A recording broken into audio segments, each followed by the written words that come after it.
नमस्कार, मैं हूं आपके साथ प्रशिता शर्मा। संविधान क्या है? एक लाल किताब जो हम सबके पूरे देश को एक सूत्र में बांधने की बात करता है। संविधान जो कहता है कि हम भारत के लोग, या फिर वो जिसे विपक्ष के नेता हाथ में लिए बताते हैं कि इसे खतरा है, जिसके बल पर आजादी के बाद से ही हमारे देश की व्यवस्था चल रही है, जो हमारे देश को लोकतंत्र के सांचे में ढालकर स्वतंत्र करता है। संविधान देश का सर्वोच्च कानून है। ये वो दस्तावेज है जो लोगों को अपना नेता चुनने, सरकार बनाने, फिर उसी सरकार और उसके संगठन के मौलिक अधिकारों, बुनियादी ढांचे, संहिता, संरचना, प्रक्रियाओं, शक्तियों, कर्तव्यों, हमारे अधिकारों और कर्तव्यों का निर्धारण करने वाले ढांचे को बनाता है। ये है संविधान। 26 जनवरी 1949 संविधान सभा ने इसे अंगीकृत किया। उस समय 395 अनुच्छेद और 8 अनुसूचियां थी और इसमें लगभग 145,000 शब्द थे, जिसके चलते ये अब तक का सबसे लंबा राष्ट्रीय संविधान बना। ये सब इसीलिए बताना पड़ रहा है क्योंकि आज के राजनीतिक परिदृश्य में ये समझना मुश्किल हो गया है कि संविधान के कारण हम हैं या हमारे कारण संविधान। आज के सोशल मीडिया एनालिसिस में समझेंगे संविधान। हमारा संविधान बनने से पहले ही बढ़ गया था। जुलाई 1946 में संविधान सभा के लिए निर्वाचन हुए थे, जिसकी पहली बैठक दिसंबर 1946 को हुई। इसके बाद आगे कुछ हो उससे पहले हमारा देश 2 भागों में बंट गया, भारत और पाकिस्तान। इसके साथ ही हमारी संविधान सभा के भी 2 हिस्से हो गए। भारतीय संविधान सभा में 299 सदस्य थे और अध्यक्ष डॉक्टर राजेंद्र प्रसाद। संविधान सभा ने 26 जनवरी 1949 को अपना काम पूरा किया और इसके ठीक 1 साल बाद 26 जनवरी 1950 को इसे देश को सौंपा गया। लेकिन उससे पहले इसमें लिखे गए एक कानून पर बहस हुई और इसको पूरा करने में 2 साल 11 महीने समय लगा। और आज उसी के बल पर हम खुली हवा में सांस ले पा रहे हैं और उसी दस्तावेज को हाथ में लेकर बहस कर पा रहे हैं। वर्तमान में हमारे संविधान में 470 अनुच्छेद और 12 अनुसूचियां हैं और ये 25 भागों में विभाजित 105 संशोधन के साथ हमारे सामने है। संविधान में एक सरकार कैसे चले, उसकी क्या जिम्मेदारी हो, संसदीय स्वरूप कैसा हो, सब कुछ सशब्द लिखा है, जिसकी संरचना कुछ अपवादों के अतिरिक्त संघीय है। अब तक 127 संशोधन विधेयक इसमें लाए गए, जिनमें 105 विधेयक पारित होकर संविधान संशोधन अधिनियम का रूप ले चुके हैं। संविधान हमें उसकी प्रस्तावना में लिखे कुछ शब्दों में ही समझ आ जाता है, लेकिन मैं उसे जोड़ूंगी आज की परिस्थितियों और समझने की कोशिश करेंगे कि क्या इसे राजनीतिक दल अपनी राजनीति चमकाने के लिए इस्तेमाल कर रहे हैं। अगर हाँ, तो ये कितना खतरनाक हो सकता है, और नहीं तो फिर देश की जनता की भावना के साथ खिलवाड़। ऐसा तो कोई कानून संविधान में लिखा समझ नहीं आता। मैं यहाँ पर संविधान की अच्छाइयाँ गिनाने नहीं जाऊंगा, क्योंकि मुझे लगता है कि संविधान कितना भी अच्छा क्यों ना हो, वो अंततः बुरा साबित होगा अगर उसे इस्तेमाल में लाने वाले लोग बुरे होंगे। और संविधान कितना भी बुरा क्यों ना हो, वो अंततः अच्छा साबित होगा अगर उसे इस्तेमाल में लाने वाले लोग अच्छे होंगे। इसलिए जनता और उसके राजनीतिक दलों की भूमिका को संदर्भ में लाए बिना संविधान पर कोई भी निर्णय देना या कोई भी टिप्पणी करना मेरे विचार में व्यर्थ हो। भारतीय संविधान संप्रभुता संपन्न, समाजवादी, पंथ निरपेक्ष, लोकतांत्रिक और गणराज्य।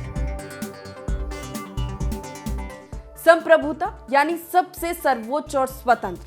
भारत किसी भी बाहरी या आंतरिक शक्ति के नियंत्रण से बिल्कुल मुक्त है, मतलब संप्रभुता संपन्न राष्ट्र है। ये सीधे लोगों द्वारा चुने गए एक सरकार द्वारा शासित, और फिर यही सरकार कानून बनाकर लोगों पर शासन करती है। लेकिन ये जो मैंने कहा कि कानून बनाकर शासन करती है, क्या इस तरीके का अधिकार है? समाजवादी, मुख्य था समाजवाद। समाजवादी शब्द संविधान के 1976 में हुए 42वें संशोधन अधिनियम के तहत प्रस्तावना में जोड़ा गया। ये देश के सभी लोगों के लिए आर्थिक और सामाजिक समानता को सुनिश्चित करता है। जाति, रंग, लिंग, नस्ल, धर्म या भाषा, जिसको अलग अलग कर फूट डालकर अंग्रेजों ने जो राज किया, उसको खत्म करने, बिना किसी भेदभाव किए सभी को एक बराबर का अधिकार और अवसर देता है। और ये जिम्मेदारी सरकार की, कि वो कुछ लोगों के हाथ आर्थिक रूप से मजबूत करने की जगह सभी को एक समान और एक अच्छा जीवन स्तर देने की कोशिश करेगी। कैसे? फ्रीबीज योजनाओं के जरिए? बिल्कुल नहीं, बल्कि उन्हें सशक्त कर एक मॉडल तैयार कर जो समाज में लोगों को ये समझाने के लिए काफी हो कि संविधान सिर्फ राजनीतिक लाभ के लिए नहीं, अच्छा जीवन जीने का अधिकार हर नागरिक को देता है।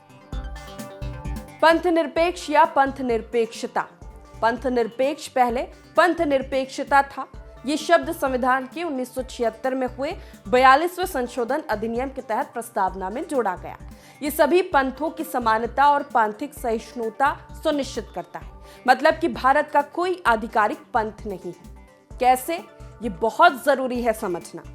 पांथिक सहिष्णुता यानी कि किसी भी धर्म को स्वीकार करना और हर धर्म को समानता से देखना, लेकिन किसी पंथ को बढ़ावा देता है, ना किसी से भेदभाव करता है।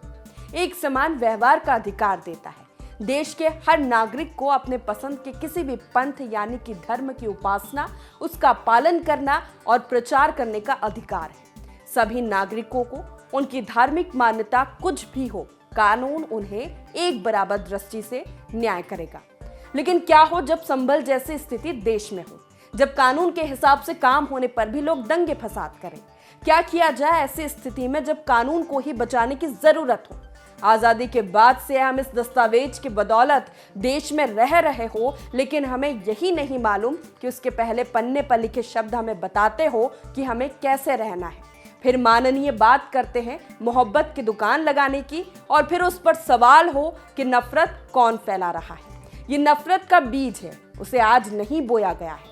आज जो हो रहा है वो तो उसकी फसल है जो अब हिंदू मुस्लिम मंदिर मस्जिद के नाम पर लहलहा रही है। लोकतांत्रिक या लोकतंत्र। भारत एक स्वतंत्र देश है। किसी भी जगह से मत देने की स्वतंत्रता देश के हर नागरिक को है, जिसके तहत आज से 77 साल की परिस्थितियों को देखते हुए संसद में अनुसूचित सामाजिक समूहों, अनुसूचित जनजातियों को विशिष्ट सीटें आरक्षित की गई और उन्हें विशेष स्थान दिया, जिससे ऊंच नीच और लोगों को उनकी योग्यता के अनुसार समान अधिकार मिले। महिलाओं को भी विशेष अधिकार उसमें सुनिश्चित किया गया है।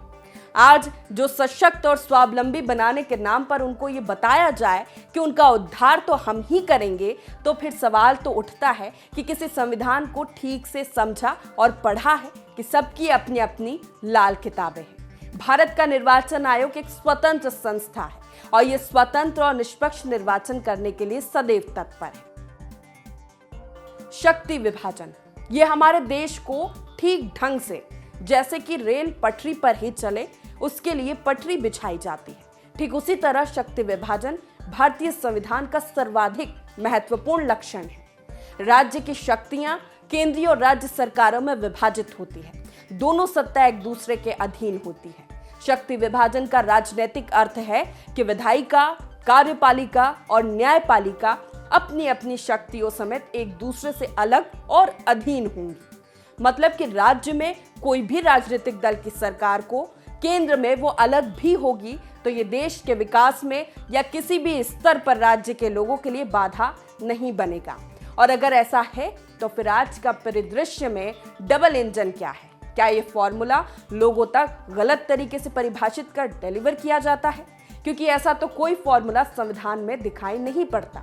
उसका तो सीधा फंडा है, विकास मतलब विकास, क्योंकि ये एक सतत प्रक्रिया है, ये एक जिम्मेदारी है।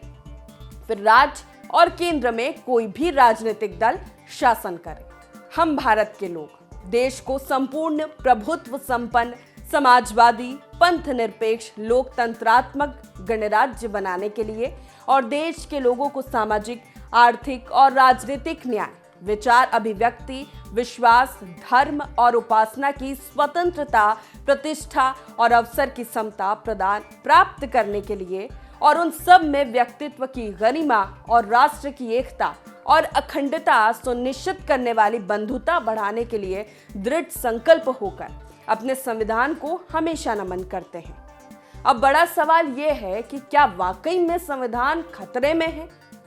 अब तक जो संशोधन संविधान में हुए वो देश हित में है, जिनसे सीधे देश की जनता प्रभावित होती है, या फिर राजनीतिक दलों ने अपने अपने हिसाब से अपने हित के जरिए बदलाव किए? इन सभी सवालों के जवाब जानेंगे अगले एपिसोड में। तब तक के लिए जुड़े रहिए हमारे साथ।